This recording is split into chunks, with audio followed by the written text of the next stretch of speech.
Sonu Sood act చేసిన Fateh cinema అయితే చూశాను మచ్చా. జాన్ విక్ పిచ్ అయితే తెగ పట్టేసింది. ఈ మధ్యన జాన్ విక్ టైప్ సినిమాలు చాలా వస్తున్నాయి. మొన్న కిల్, నిన్న మార్కో, ఈరోజు ఫతే. ఇలాంటి సినిమాలు ముందు ముందు ఇంకెన్ని వస్తాయో ఏమో తెలియదు, కానీ జాన్ విక్ ని చాలా మంది ఇన్స్పైర్ తీసుకొని సినిమాలు అయితే తీస్తున్నారు. సోను సూద్ రాసుకున్న స్టోరీ ఇంకా డైరెక్షన్ బాగుంది. అయితే ఈ సినిమాలో సోను సూద్ కాకుండా వేరే వాళ్ళు పెట్టి తీసుంటే ఇంకా బాగుండేదేమో. ఎందుకంటే సోను సూద్ రాసుకున్న స్టోరీ బాగుంది, కానీ ఆ స్టోరీని ఇంకొంచెం డెవలప్ చేస్తుంటే ఇంకా బాగుండేది. ఇందాక చెప్పినట్టే సోను సూద్ డైరెక్షన్ కానీ లేదా హీరో కానీ ఏదో ఒక దాంట్లో ఉండుంటే ఈ సినిమా డెఫినెట్గా నెక్స్ట్ లెవెల్లో ఉండేది. ఈ సినిమాకి రైటర్, డైరెక్టర్ ఇంకా ప్రొడ్యూసర్ కాబట్టి కొంచెం కన్ఫ్యూజన్ అయ్యారేమో. సోను సూద్ యాక్షన్ కన్నా డ్రామా మీద ఫోకస్ పెట్టాడు.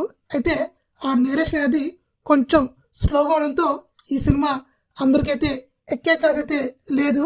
సినిమా యాక్షన్ సినిమానే, అయితే యాక్షన్ పార్ట్ అనేది just 25 to 30 minutes action sequence ఉంటుంది సినిమా మొత్తానికి. మిగతాదంతా డ్రామాగా అయితే క్రియేట్ చేశారు. అయితే ఎమోషనల్ సీన్స్ అనేవి కొన్ని వర్కౌట్ అవుతాయి, కొన్ని పెద్దగా అవ్వవు.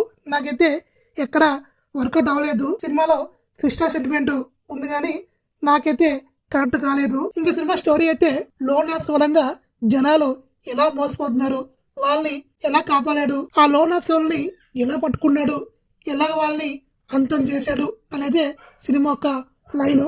ఈ సినిమాలో సోను సూద్ ఒక స్పైగా అయితే యాక్ట్ చేశాడు. ఇంకా సాంగ్స్ అయితే ఏదో సోసాగా ఉన్నాయి, బీజం అయితే బాగుంది. ఇంకా సినిమాలో హీరోయిన్ జాక్విన్ అయితే ఒక యాక్టర్గా చేసింది, తన బెస్ట్ తాను ఇచ్చింది. ఇంకా యాక్షన్ సీన్స్ కూడా బాగానే ఉంటాయి. ఇంక ఈ సినిమాలో మన క్రిష్ సినిమాలో విలన్గా చేసిన తను ఈ సినిమాలో అయితే విలన్గా చేశారు. అయితే విలన్స్ అందరూ చాలా అంటే చాలా వీక్గా ఉన్నారు. హీరో మాత్రమే స్ట్రాంగ్గా ఉన్నారు తప్ప విలన్స్ మాత్రం డమ్మీ అని చెప్పుకోవచ్చు. ఇంకా సోను సూద్ కోసం ఒకసారి అయితే ట్రై చేయొచ్చు, మరేమీ బ్యాడ్గా లేదు. జస్ట్ యావరేజ్ సినిమా ఇది.